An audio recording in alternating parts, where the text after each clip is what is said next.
Kakaibang style daw ng pagluto niya itlog. Aroy. Lagyan muna ng sibuyas. Na bilog-bilog.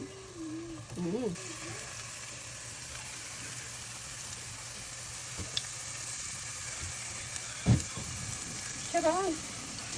Umagos. It's okay. It's normal.